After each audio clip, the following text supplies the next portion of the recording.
જો આપણે એકદમ સરસ આ શિકાશ વગરની આપણે સાબુદાણાની ખીચડી બનાવી છે અને આગળ અમારી રેસીપી જોઈજો મેં કઈ રીતની બનાવી છે, તમે પણ એ રીતની બનાવજો એટલે એકદમ સરસ બનશે। જય માતાજી બધાને, હસ્તી કિચનમાં તમારું બધાનું સ્વાગત છે। આપણે બનાવવાની છે સાબુદાણાની ખીચડી। એટલે જો આપણે સાબુદાણા 2 કલાક પહેલા જ પલાળી દીધા છે, તમે જોઈ શકો છો એકદમ સરસ પલળી ગયા છે। એટલે જો આ રીતના આપણે પલાળી લેવાના અને જો આ છે ટમેટા સુધારેલા અને આ બટેકાની કટકી જો આપણે આ રીતની ઝીણી ઝીણી સુધારી લીધી છે અને આ મરચાં સુધારીને તૈયાર કર્યા છે અને એક લીંબુ લીધું છે અને આપણે આ લીધો છે મીઠો લીમડો અને વઘારવા માટે તેલ પણ મૂકી દીધું છે। તેલને આપણે આવવા દેવાનું છે। જો તેલ આપણે આવી ગયું છે એટલે રાઈ આ નાખી દીધી। રાઈ ફૂટી જાય એટલે આ જીરું અને જીરું ફૂટી જાય એટલે આ હિંગ નાખીને લીમડાના પાન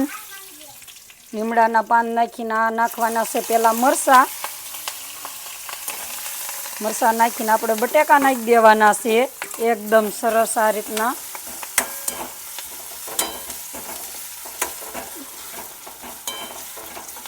બટેકાને એકદમ સરસ તેલમાં મિક્સ કરી વાળવાના અને આપણે આ નાખવાની છે હળદર, સ્વાદ પ્રમાણે મીઠું અને બટેકા એકદમ મીઠું નાખવી એટલે આપણે બટેકા એકદમ સરસ સડી જાય અને જલ્દી સડી જાય।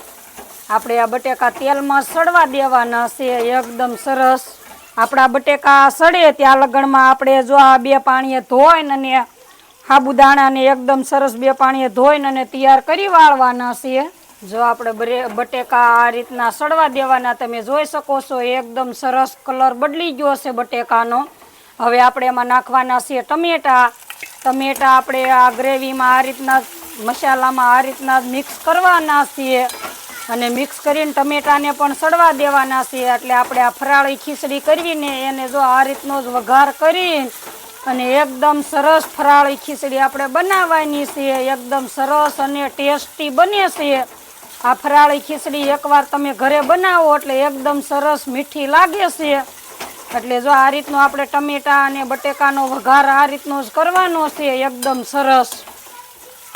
જો ટમેટા એકદમ સરસ સડી ગયા છે તમે જોઈ શકો છો ને આપણે એમાં નાખવાનું છે આ કાશ્મીરી મરચું। આમાં કાંઈ લસણવાળું મરચું ન હાલે કારણ કે ઉપવાસવાળાને ખીચડી ખાવાની હોય એટલે આપણે આમાં કોરું જ મરચું આવે અને આ મરચાંને સરસ રીતનું પાકવા દેવાનું છે। આપણે આ રીતનું મિક્સ કરી દેવાનું અને સરસ પાકવા દેવાનું એકદમ જો આ રીતનું।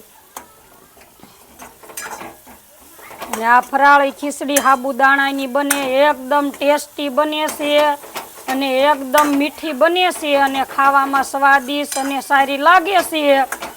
આ રીતની જ આપણે બનાવવાની। હવે આપણે નાખી દેવી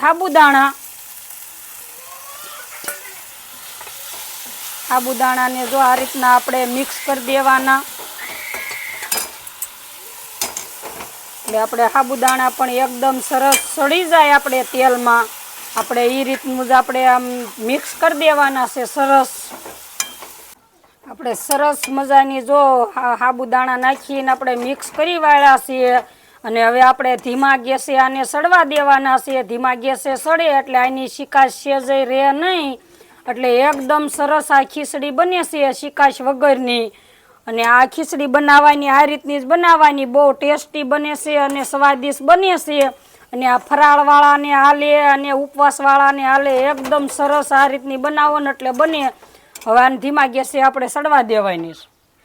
જો આપણે આને ધીમા ગેસે સડવા દીધી હતી એટલે જો શિકાશ બધી બળી ગઈ છે અને એકદમ સરસ આપણે સાબુદાણાની ખીચડી બની છે। હવે આપણે એમાં નાખવાનું છે આ લીંબુ એટલે એકદમ સરસ ખાટી મીઠી બને છે। એટલે જો લીંબુ નાખીને આપણે આ રીતનું મિક્સ કરી દેવાનું છે સરસ એકદમ સરસ મિક્સ કરી દેવાનું અને તમે જોઈ શકો છો શિકાશ સેજય ન રહે અને આપણે સાબુદાણાની ખીચડી એકદમ સરસ બની છે।